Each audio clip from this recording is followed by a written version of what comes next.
بيتزا وبعجينة سائلة وبهي الجودة أنحقها ما صارت. تابعوا معي خلونا نشوف كيف بتصير. شوفوا لي على هاللوحة الفنية وصلوا على النبي وصلوا على الحبيب. بس هي هيك عجينتنا، شايفين لا دعك ولا عجن ولا مدري شو، حركناها شوي وخالصة، هذا هو القوام. شوفوا لي على هالدهنة العجيبة.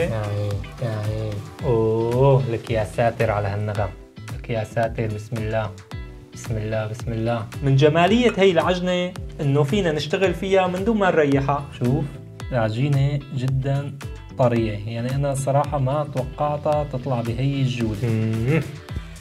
خرافية يا جماعة، جربوها وكتير بتدعوا لي. طبعا قبل ما نباشر مثل العادة لايك واشتراك بالقناة وتعليق حلو مثل حكايتكم، وخلونا نشوف الطريقة. يلا. العجينة السائلة طلبتوها مني كتير، لكن انا كمعلم مصلحة ومهني ما كنت مفكر بحياتي يجي يوم وساوي فيه عجينة سائلة، لكن حنجربها مع بعض ونشوف طريقة التحضير تبعها. عندنا كاستين ونص طحين، طبعا كاستين ونص بيساووا 250 غرام.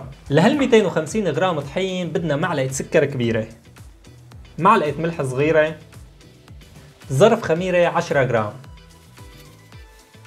منحرك المواد الجافة مع بعضها. هلا بننزل بالبيضة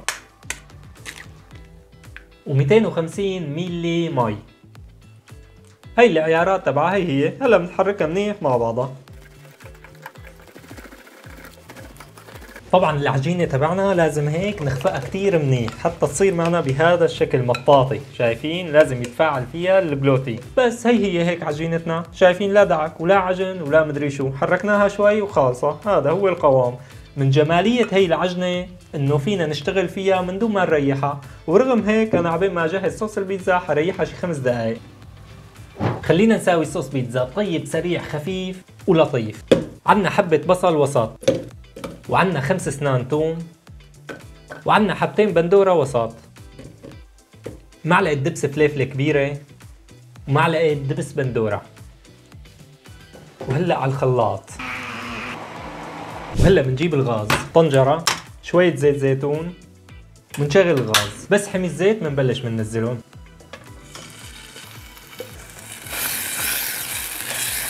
وهلا بعد نشفوا وعقدوا معنا منيح وراحت المي منهم، بنحط لهم ملح وفلفل، ولا ننسى الاوريجانو.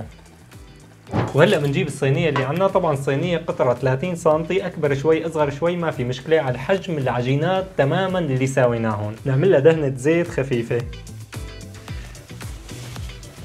هلا يفضل نعمل بخة طحين خفيفه كرمال ما تلزق معنا لانه العجينه سائله. بعد هيك عبيناها طحين، نعمل لهم هيك هيك ما ضل معنا طحين. وهلا بننزل العجينه تبعنا بالصينيه، لازم طبعا نفردها منيح. وهلا بنهزها وبنعمل لها كم دقه كرمال تستوي كلياتها مع بعضها. طبعا صوص البيتزا صعب ينفرد معكم بالمعلقه، انا فضلت احطه بكيس وافرده بيعطينا يعني سهوله بالعمل. وبفضل ساوي خط على الداير كرمال لما تختمر بالفرن يعني يرسم هذا الخط كانه 100% فاردينها بايدنا. رح احاول قدر الامكان اعمل له هيك تمليسه خفيفه، يعني قدر الامكان. طبعا حتى لو ما ملستوهم 100% ما في مشكله، بس انه حطيناه. شو فائده صوص البيتزا؟ حطيناه هلا بعدين حننزلها على الفرن، فائدته انه ما نحط بس العجينه هيك على الحل، بس حطيناها بتطلع هيك كلياتها بتصير يعني مثل رغيف الخبز. هلا بس حطينا صوص البيتزا يعني بتختمر هيك وبتعطينا الشكل البيتزاي اللي بدنا اياه. يلا على الفرن ونتابع معكم. هلا بننزلها بالنص، طبعا فرن شغال فوق وتحت على اقوى درجه حراره عنا، وبنعيرها 6 دقائق. وهلا بعد 8 دقائق بالضبط بننشفها اول 7-8 دقائق، وشوفوا كيف اخذت الحرف اللي بدنا اياه مع صوص البيتزا. طبعا هي عجينه سائله بدها وقت اكثر من العجينه العاديه بالفرن، تمام؟ حطيناها هلا 8 دقائق، وهلا بنبلش تزيين فيها. بنجيب جبنه الاشقوان او الموزاريلا اللي عندنا. هلا بنجيب بندوره، هلا الفليفله، زيتون. لسوء الحظ خالص من عندي الفطر فلحط انا درع، اما انتو اكيد حطوا فطر. واذا بتحبوا رشة زيت زيتون على الوش. وهلا كمان بنرجعها على الفرن شغلة 5 دقائق. لك واستوى الرزق يا خالي، واستوى الرزق يا قلبي. شوفوا لي على هاللوحة الفنية وصلوا على النبي وصلوا على الحبيب. وهلا بنعمل لها هيك هزتين ثلاثة وبنقول لها اطلعي.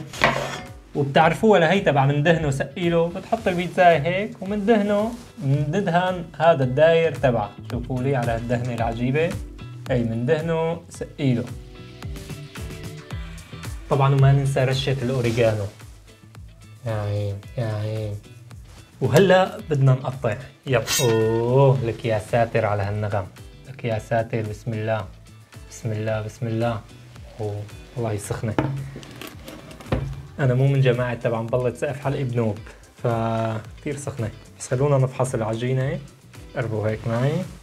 شوف العجينة جدا طرية، يعني انا صراحة ما توقعتها تطلع بهي الجودة، انه عجينة سائلة بهي الجودة ما توقعتها. بسم الله. خرافية يا جماعة، جربوها وكتير بتدعوا لي. مثل العادة لايك واشتراك بالقناة. كان معكم الشيف بلال، سلام.